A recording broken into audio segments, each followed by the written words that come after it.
千里之行，始于足下。A journey of 1,000 miles begins beneath the feet. We now gather in the Tao to travel the journey together. Welcome to Tao Talks with Derek Lin, where we take a deep dive into the Daodejing by Lao Tzu. As always, I would like to extend a warm welcome to one and all. Thank you for joining us. I would like to invite you to center your thoughts and direct your attention to this moment in time, to the here and now, to be fully present and mindfully aware as we all ready ourselves for this sacred process in the Tao with one another.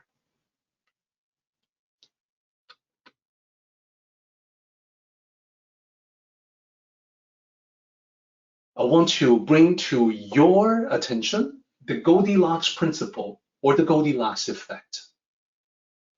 This is coming from the fairy tale, Goldilocks and the Three Bears.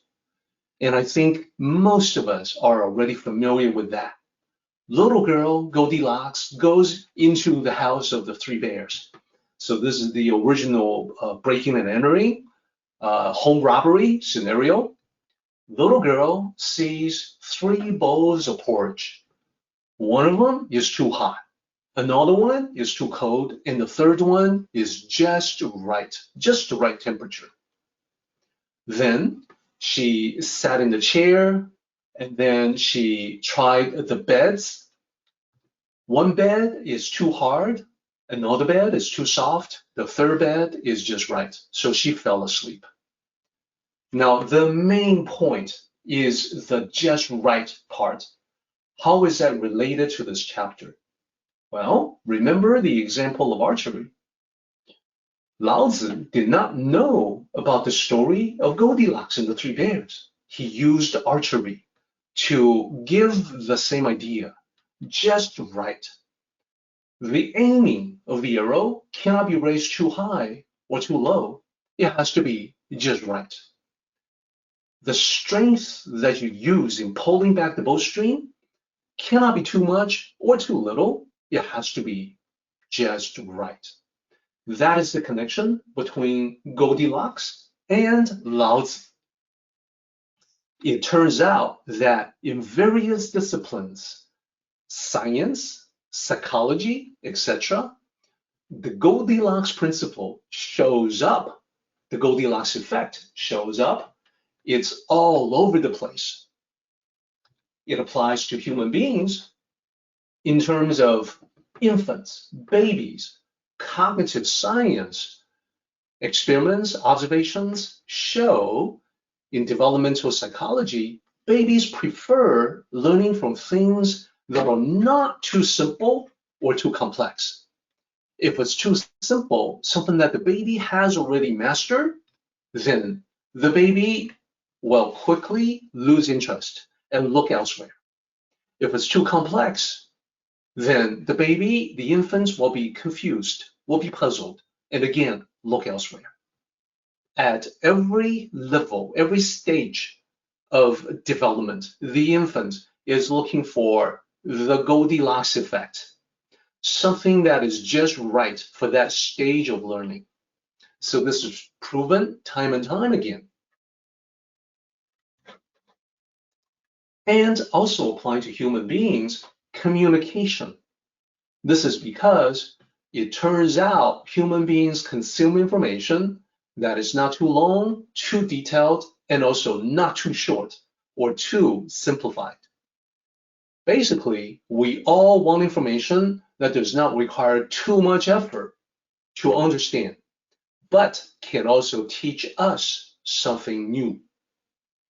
There's a best-selling author whose nonfiction books have topped the bestseller lists repeatedly. He writes at the 8th grade level, not too difficult to comprehend, and yet he conveys such insights that his books become extremely popular. That's the Goldilocks effect in communication at work. in terms of human society. So this is not about individual human beings anymore, but about all of us together as a collective, as a society, about our world in general. So it turns out that in economics, the best possible scenario for growth of the economy is when commodity pricing is between bear market and bull market. That means the bear market is when the prices are plunging, bull market going up. When it is in that Goldilocks effect, when it's within the two, people are able to make a living, make a good living, while they are also at the same time incentivized to save and spend, causing the economy to grow. Lastly, as it applies to the world in general, not just individual human beings, and even the universe itself, there's the Goldilocks principle, or the effect, in astrobiology. How so? What is the graph that I show at the bottom right-hand corner there? The habitable zone that you see there is also called the Goldilocks zone. The Earth is within the Goldilocks zone just right. Not too hot, not too cold. If the planetary distance when the sun is too close, like Mercury, it's not fit for life to develop. If it's too far, like Jupiter and beyond, it's way too cold for life to develop. So the temperature limit has to be within reasonable constraints for liquid water. Now, ancient sages would oftentimes say, we live in the Tao. Ancient sages will say that the Tao is what provides us with what we need to live: sunlight, warmth, water, sustenance. And now we can link up what we say in the Tao and what the scientists are telling us about the way the universe works. There are many, many planets within this Goldilocks zone that is just right for life. And that's one of the reasons to believe that life is prevalent in the universe. We just haven't been able to see many examples other than our own. Now we can see that numerous aspects of our lives are governed in this way: the economy, our communication with one another, the development of babies, and so on. Well, the Earth exists in the Goldilocks zone. So that's another way to link up the concepts. It's a unified whole. Everything is connected. All are one. And lastly, we need to talk about applying the Tao. So this is about just right, or moderating from the extremes. Not too much, not too little. This leads to the balanced and harmonious life. And I want to use a variation of the yin and yang symbol to talk about that. The symbol itself, I want to caution everyone to be careful and not think about balance as a 50-50 split. It's not necessarily right down the middle. A compromise is not half this way, half that way, not always. The balance that we're talking about in the Tao is a proportion that is just right. So the idea of just right applies in a subtle way. When, as an example, we're lifting something heavy as a group, multiple people are helping out, it isn't that two people lifting a heavy object are contributing evenly, but that each person is doing what he or she can. If you have a child that is helping you lift something to move it within the house, well, the stronger adult will bear more of the weight, while the child will just be helping with what the child can do. From each according to ability to each according to need. So it has to be just right. The share is not necessarily an even split, but just the right amount.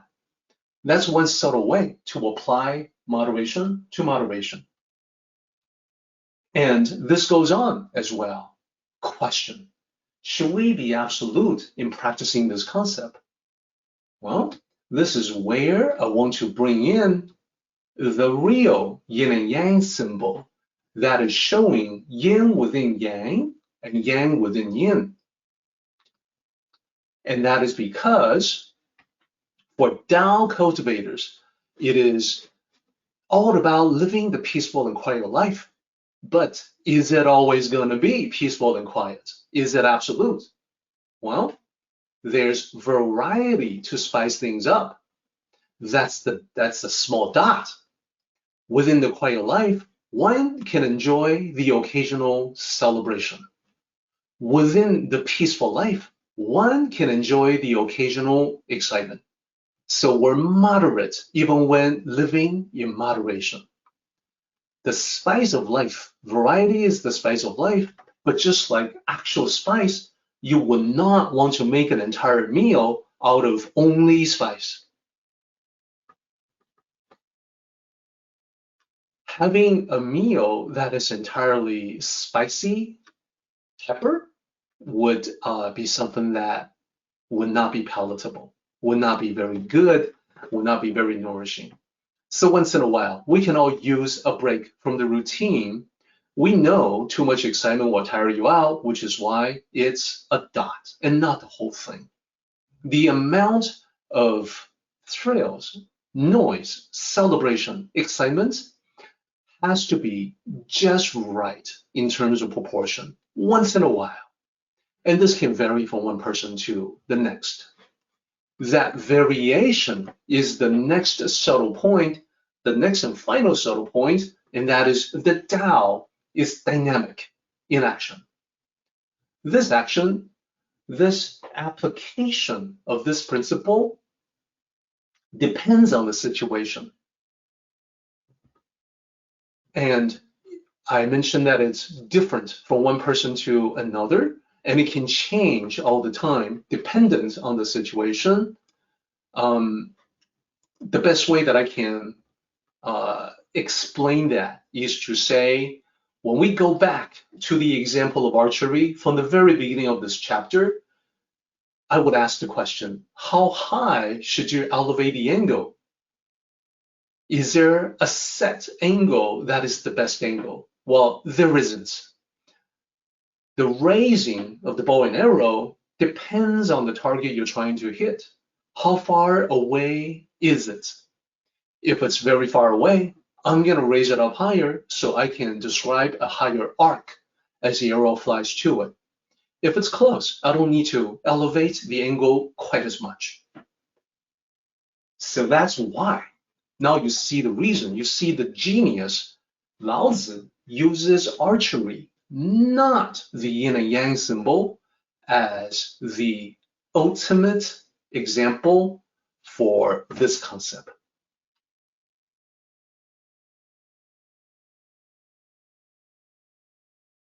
Our meeting has come to an end, but the journey continues on.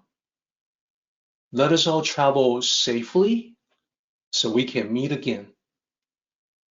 Until next time, may the Tao fill you with peace and happiness.